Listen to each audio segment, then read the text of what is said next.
നമ്മുടെ ഗ്രാമപഞ്ചായത്തിൻ്റെ പ്രസിഡന്റ് ശ്രീമതി ലീലാമ്മ ബിജു അവറുകളെ ഈ ചടങ്ങിന് സ്വാഗതം ആശംസിച്ച നമ്മുടെ ഹെഡ് മാസ്റ്റർ പ്രൊഫസർ ബഹുമാനിയായ ലീന ടീച്ചർ, ഏറെ ആദരണീയനായ ഡോക്ടർ സെബാസ്റ്റ്യൻ നരുവേലി സാറ്, പ്രിയപ്പെട്ട ജോസ് പോൻ മുണ്ടക്കൽ, അദ്ദേഹം ഇവിടെ വന്നിട്ട് കടന്നു പോയതാണ്.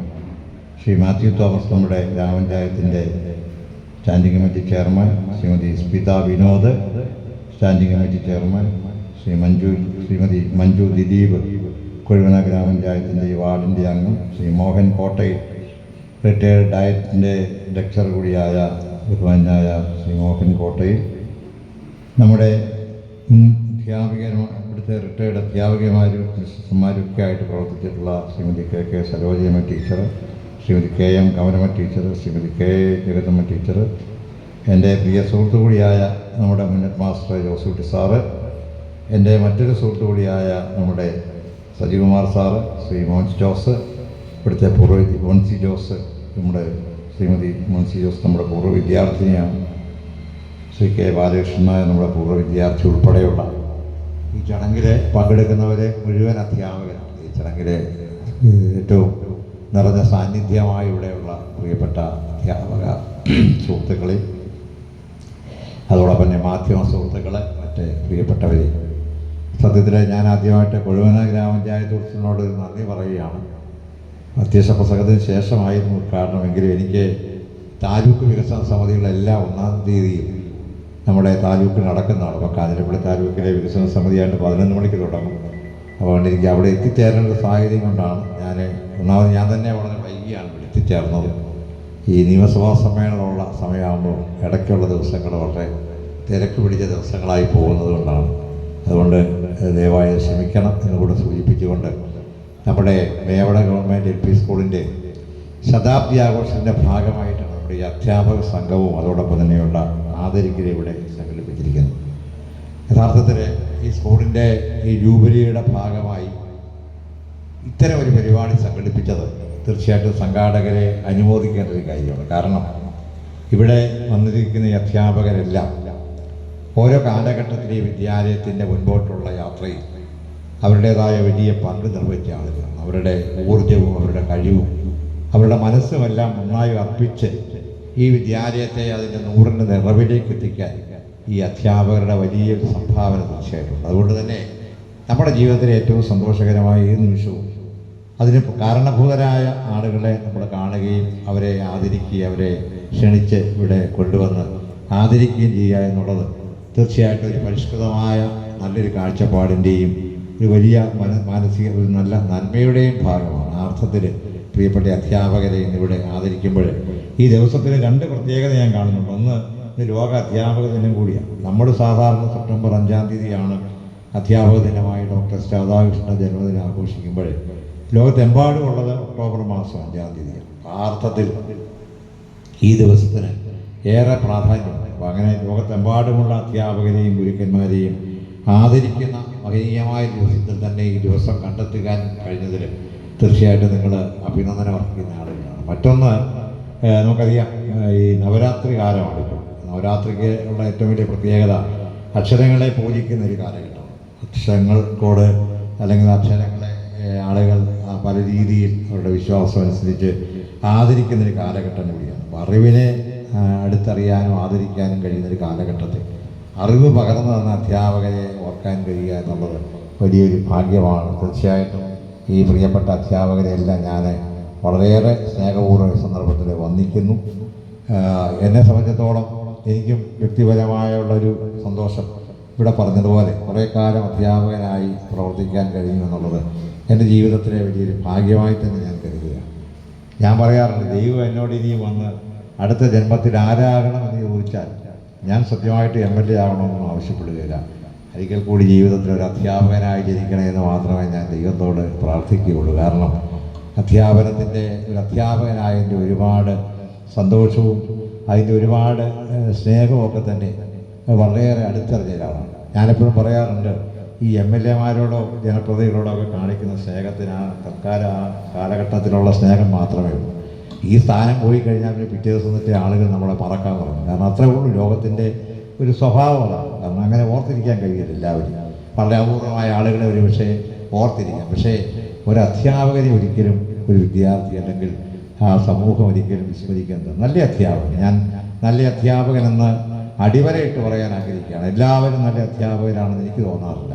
അല്ലാത്തവരും ഇന്നത്തെ കാലഘട്ടത്തിൽ ഈ രംഗത്തേക്ക് കടന്നു വന്നിട്ടുള്ള ഒരു കാലഘട്ടമാണ്. പക്ഷേ വളരെ ഡെഡിക്കേറ്റഡ് ആയിട്ടുള്ള, വളരെ അർപ്പണമനോഭാവമാണ്, ആത്മാർത്ഥ അധ്യാപകരെ ഒരു വിദ്യാർത്ഥിയും ജീവിതത്തിൽ വിസ്മരിക്കുമെന്ന് എനിക്ക് തോന്നുന്നില്ല, മറക്കാൻ കഴിയില്ല. അവരുടെ ജീവിതത്തിൻ്റെ അവസാന ശ്വാസം വരെ ഒരു വിഷയം നമുക്ക് കിട്ടുന്നത്. കാരണം ഞാൻ എൻ്റെ ഒരു അനുഭവത്തിൽ നിന്ന് തന്നെ പറയുകയാണ്. ഞാൻ അധ്യാപകനായി പാലക്കാടും മറ്റ് ജില്ലകളിലൊക്കെയാണ് കൂടുതലും അവിടെ എൻ്റെ പ്രവർത്തനം. അവിടെ ആ കാലഘട്ടത്തിൽ അവിടെയായിരുന്നു.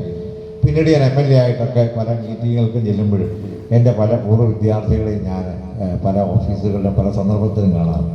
അപ്പോൾ അവർ കാണിക്കുന്ന ഒരു നിഷ്കളങ്കമായ സ്നേഹം യഥാർത്ഥത്തിൽ നിങ്ങളോടൊക്കെ എങ്ങനെയായിരിക്കും, അത് ഒരിക്കലും നമുക്ക് ജീവിതത്തിൽ മറക്കാൻ കഴിയാത്തൊരു അനുഭവമാണ്. അതൊരു പറഞ്ഞ പോലെ അതൊരു നിഷ്കളങ്കമായ മനസ്സിൻ്റെ ഒരു പ്രതിഫലനമാണ് അവർ കാണിക്കുന്നത്. കാരണം അത് ലോകത്താർക്കും കിട്ടും. ഞാൻ ഈ തിരുവനന്തപുരത്ത് രാവിലെ ഉള്ള സമയത്ത് മ്യൂസിയത്തിൽ കൂടെ നടക്കാൻ പോകാം. മ്യൂസിയത്തിൽ കൂടെ നടക്കാൻ പോകുമ്പോൾ അവിടെ നല്ല തിരക്കാണ്. റിട്ടയർഡ് IAS-കാർ, റിട്ടയർഡ് IPS-കാർ, നമ്മുടെ ഗവൺമെൻറ് തലത്തിലൊക്കെ ഉണ്ടായിരുന്ന വലിയ ഉദ്യോഗസ്ഥന്മാരൊക്കെ അവിടെ നടക്കാൻ വരുന്നതാണ്.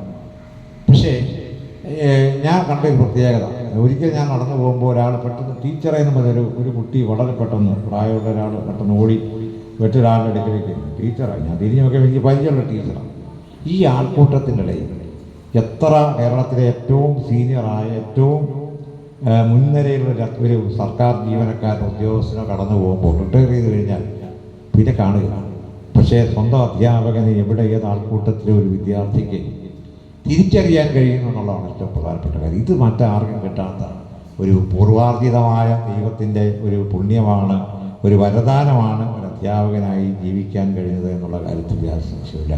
ഞാനത് പറയേണ്ട കാര്യമില്ല, കാരണം നിങ്ങൾക്കൊക്കെ ആ ഒരു അനുഭവങ്ങൾ ഇപ്പോഴും ഇവിടെ തന്നെ ഈ അധ്യാപക ശ്രേഷ്ഠർ ബഹുമാനായ ഒട്ടേറെ ആളുകൾ ഈ വിദ്യാലയത്തിന് നേതൃത്വം നൽകുകയാണ്.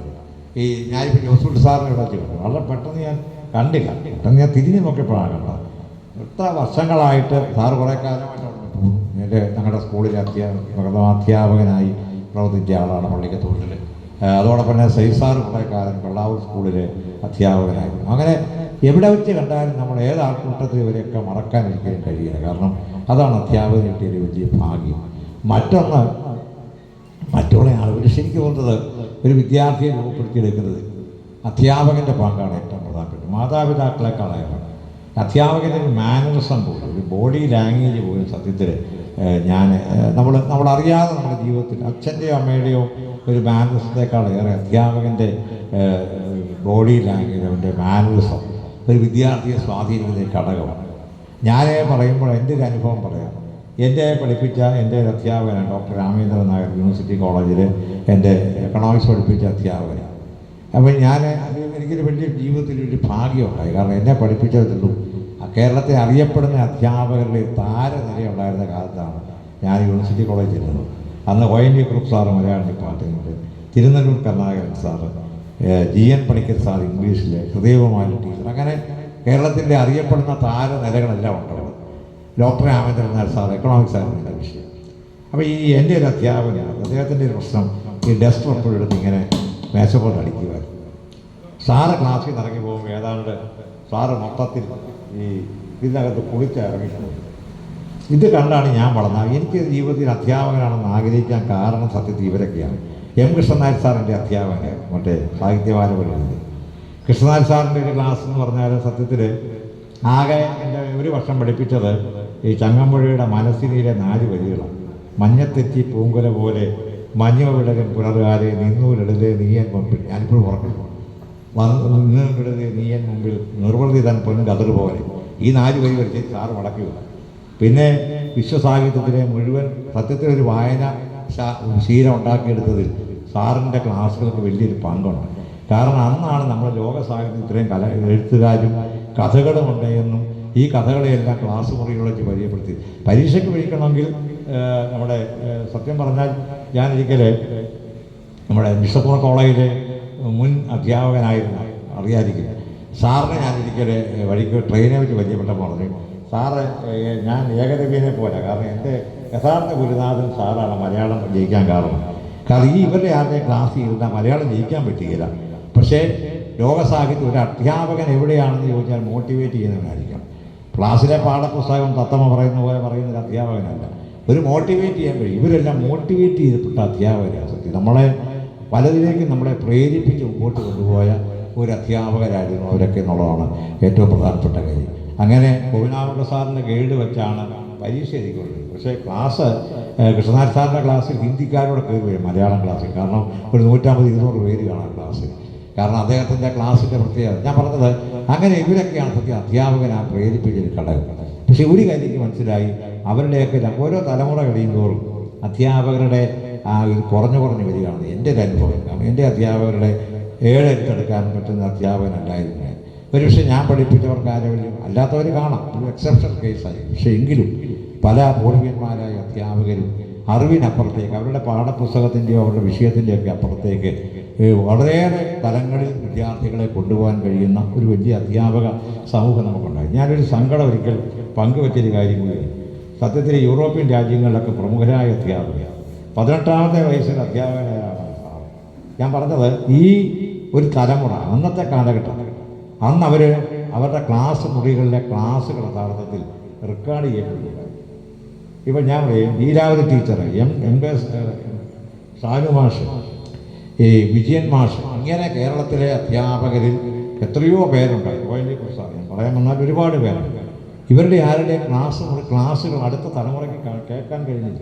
പക്ഷേ അത് റെക്കോർഡ് ചെയ്ത് വെച്ചിരുന്നെങ്കിൽ പുതിയ തലമുറയ്ക്ക് സത്യത്തിൽ പഠിപ്പിച്ചു കൊടുക്കാൻ പറ്റുമായിരുന്നു.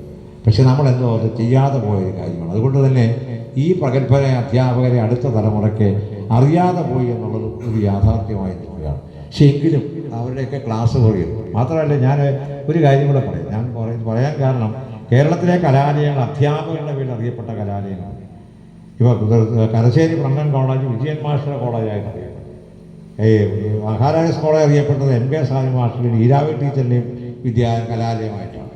ഒരു തലമുറയിലെ അധ്യാപകർ അങ്ങനെ കോയിനെക്കുറിച്ചാറിൻ്റെ പേരിലാണ് യൂണിവേഴ്സിറ്റി കോളേജ് അറിയപ്പെട്ടത്. അപ്പോൾ അങ്ങനെ സ്വന്തം വിദ്യാലയത്തിൻ്റെ പേര് പോലും രേഖപ്പെടുത്താൻ കഴിഞ്ഞ ഒരു വലിയ അധ്യാപകരുടെ അല്ലെങ്കിൽ ആ ഒരു തലമുറയുണ്ട്. നമ്മുടെ തന്നെ സ്കൂളുകളിൽ തന്നെ പല അധ്യാപകരും അങ്ങനെയുള്ള അധ്യാപകരാണ്. പക്ഷെ ഇന്ന് നമുക്കറിയാം, അധ്യാപനത്തിൻ്റെ വിഷയം നമുക്കുണ്ടായിരുന്ന സ്വാതന്ത്ര്യം ഇന്ന് അധ്യാപനത്തിൽ ഇല്ലാതെ പോകുന്നൂടെ പറയാതെ ഇന്ന് കടന്നു പോകുന്നത് ശരിയല്ല. ഒരു വിദ്യാർത്ഥിയെ വഴക്ക് പറയാൻ പറ്റുകയില്ല, വടിയെടുക്കാൻ പറ്റുകയില്ല. എന്നെ സത്യത്തിൽ ഞാൻ പലപ്പോഴും പറയാറുള്ളത് എൻ്റെ ഒരു ജീവിതാനുഭവമാണ്. എന്നെ കണക്ക്, എനിക്ക് ജീവിതത്തിൽ ഏറ്റവും വലിയ വിഷയം പാടുള്ളതായിരുന്നു വിഷയം കണക്ക്. അപ്പോൾ കണക്ക് പഠിപ്പിച്ച സംഭവമാഷുണ്ടായിരുന്നു. സാറ് കണക്ക് പഠിപ്പിച്ച വ്യത്യാസം രാവിലെ ബോർഡായിട്ട് എഴുതാൻ പറയുന്നത്. ഏതെങ്കിലും സ്റ്റെപ്പ് തെറ്റിയാൽ അപ്പം അടിയാണ്. ഈ തുടക്കത്തന്ന് നിക്കറായിരുന്നു. എന്ന് മാത്രം തന്നെ ഞാൻ കൊണ്ടുവന്ന് എനിക്കറിയില്ല. 10ാം ക്ലാസ് ജയിക്കാൻ കാരണം സാറാണ്. സത്യത്തെ കണക്കിൽ ഞാൻ തോറ്റുപോയത്. പക്ഷെ ഞാൻ പോയി അമ്പലത്തിൽ പോയി രാവിലെ പ്രാർത്ഥിക്കുമായിരുന്നു. സാറിന് പനി പിടിക്കണമെന്ന് വരരുതെന്ന് പ്രാർത്ഥിക്കുമായിരുന്നു. കാരണം ആരുടെ പേര് ആരെ നോക്കുന്നു പറഞ്ഞാൽ അവനെ വിളിച്ചിട്ട് ബോർഡ് എഴുതിക്കാൻ പറയും. അപ്പം കുഴപ്പമെന്താണെന്ന് വെച്ചാൽ നമുക്ക് ഒന്നാമത് ഭയം കൊണ്ട് തന്നെ തെറ്റും, പിന്നെ കണക്കൊട്ട് അറിയത്തുമില്ല. അപ്പോൾ അങ്ങനെ ഒരു അനുഭവം ജീവിതത്തിൽ എനിക്കുണ്ട്. പക്ഷെ പിന്നീട് ഞാൻ MLA ഒക്കെ ആയിക്കഴിഞ്ഞ് അധ്യാപകനായിട്ട് സാറിനെ കണ്ടു. ഞാൻ പറഞ്ഞ സാറ് കാരണമാണ്. കാരണം അധ്യാപകനെ നമ്മൾ അപ്പോഴാണ് സത്യത്തിൽ അറിയുന്നത്. നമ്മുടെ ജീവിതത്തിൽ ഒരു അധ്യാപകൻ, ഞാൻ വിശ്വസിക്കുന്നത്, സ്വന്തം വിദ്യാർത്ഥിയെ അനാവശ്യമായി തല്ലാനോ വഴക്ക് പറയാനോ തയ്യാറായില്ല. അവൻ്റെ നന്മയ്ക്ക് വേണ്ടിയായിരിക്കും. പക്ഷെ ഇന്ന് അങ്ങനെ ചെയ്താൽ ജയിലിലേക്ക് പോകേണ്ട അവസ്ഥയിൽ നമ്മുടെ നിയമങ്ങൾ മാറിപ്പോയി എന്നുള്ളത്. കാരണം നിയമങ്ങൾ ആവശ്യമാണ്.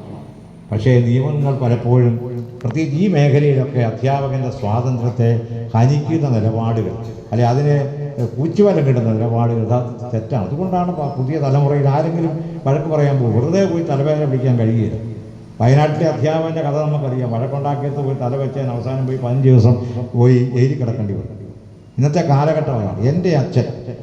എൻ്റെ അധ്യാപകനും ഞാൻ സ്കൂളിൽ പഠിക്കുന്ന കാലത്ത് കൊണ്ടുപോയിട്ട് അച്ഛൻ തല്ലുകയില്ലായിരുന്നു.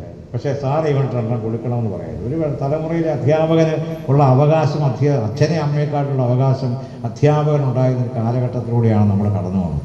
പക്ഷെ അതിൻ്റെ ഗുണം തീർച്ചയായിട്ടും വിദ്യാർത്ഥികൾ അപ്പോഴവരറിയില്ല. പക്ഷെ എപ്പോഴെങ്കിലും ജീവിതത്തിൽ അറിയും. ആ ശിക്ഷണത്തിൻ്റെ ഗുണം അറിയുമെന്നുള്ളതാണ് പ്രധാനപ്പെട്ട കാര്യം. തിരിച്ച് ആ ഒരു തല്ലിന് അന്ന് വേദന ഉണ്ടായിരുന്നെങ്കിലും പിന്നീട് അതിന് മധുരം വല്ലാതെ ആസ്വദിക്കാൻ പറ്റുമെന്ന് ഞാൻ വിശ്വസിക്കുകയാണ്. ഞാൻ പറഞ്ഞത്, ഈ അധ്യാപകനെക്കുറിച്ച് പറയാൻ പോയ അങ്ങനെ ഒരുപാട് ജീവിതാനുഭവങ്ങൾ നമുക്കെല്ലാം പരസ്പരം പങ്കുവെക്കാൻ വേണം. കാരണം നമ്മളെല്ലാം കടന്നുപോയ പുതിയ തലമുറയെ കണ്ടുപോയ ഓരോ തലമുറയുടെയും വിശേഷങ്ങളും പ്രത്യേകതകളും തിരിച്ചറിഞ്ഞുകൊണ്ട് അവരെ നേർവഴിക്ക് എത്തിക്കാനായിട്ട് ഒരുപക്ഷെ അവനിലുണ്ടായിരുന്ന തെറ്റായ ഒരുപാട് പ്രവണതകളെ ഇല്ലാതാക്കാൻ മുൻകൈയെടുത്തിൽ തലമുറയുടെ മുമ്പിലാണ് ഞാൻ നിൽക്കുന്നത് എന്നുള്ളത് നമ്മളെ സംബന്ധിച്ചിടത്തോളം വ്യക്തിപരമായി എനിക്കും നിങ്ങൾക്കുമൊക്കെ തന്നെ അഭിമാനമുള്ള ഒരു കാര്യമാണ്. ആ അധ്യാപക ശ്രേഷ്ഠയോട് ആദരിക്കുക തീർച്ചയായിട്ടും ഒരുപാട് സന്തോഷമുണ്ട്. ഇതൊരു ഭാഗ്യമായി തന്നെ ഞാൻ കരുതുകയാണ്. എന്ത് തിരക്കുണ്ടെങ്കിലും ഈ അധ്യാപകരെ ആദരിക്കാൻ വരുമ്പോൾ ഇവിടെ കടന്നു വന്ന് നിങ്ങളോടൊപ്പം പങ്കുചേരാൻ കഴിഞ്ഞതിൽ ഒരുപാട് സന്തോഷമുണ്ട്. ഞാൻ ദീർഘിപ്പിക്കുന്നില്ല. ഈ മേവട ഗവൺമെൻറ് LP സ്കൂളിൻ്റെ ശതാബ്ദി ആഘോഷ പരിപാടികളിലെ ഏറ്റവും വർണ്ണാഭമായ പരിപാടി ഏതാണ് എന്ന് ചോദിച്ചാൽ ഇതിൻ്റെ ഉദ്ഘാടനവും സമാപനവുമല്ല, ഈ അധ്യാപക ശ്രേഷ്ഠതയെ ആദരിക്കാൻ നിങ്ങൾ കാണിച്ച വലിയ മനസ്സാണ് എന്ന് പറയാതിരിക്കാൻ കഴിയില്ല. ഒരിക്കൽ കൂടി പ്രിയപ്പെട്ട അധ്യാപകർക്കെല്ലാം എല്ലാവിധ ഭാവങ്ങളും ആശംസകളും ഈ വിദ്യാലയത്തിന്, ഈ കലാലയത്തിന്, ഈ നാടിനൊക്കെ തന്നെ നിങ്ങൾ നൽകിയിട്ടുള്ള മഹത്തരമായ സംഭാവനകളെ വളരെ സ്നേഹപൂർവ്വം ഞാൻ ഈ സന്ദർഭത്തിൽ ഓർത്തുകൊണ്ട് അധ്യാപകരായ പ്രിയപ്പെട്ട എല്ലാവർക്കും അവർ എല്ലാ ദീർഘായുസ്സും ഉണ്ടാകട്ടെ എന്ന് പ്രാർത്ഥിച്ചുകൊണ്ട് ഞാൻ എൻ്റെ എളിയ വാക്കുകൾ അവസാനിപ്പിക്കുന്നു. ഈ ചടങ്ങ് ഒരുപാട് സന്തോഷത്തോടെ നിങ്ങളുടെ എല്ലാ അനുവാദത്തോടെ ഉദ്ഘാടനം ചെയ്തതായി അറിയിച്ചുകൊണ്ട് വാക്കുകൾ നിർത്തുന്നു. നന്ദി, നമസ്കാരം.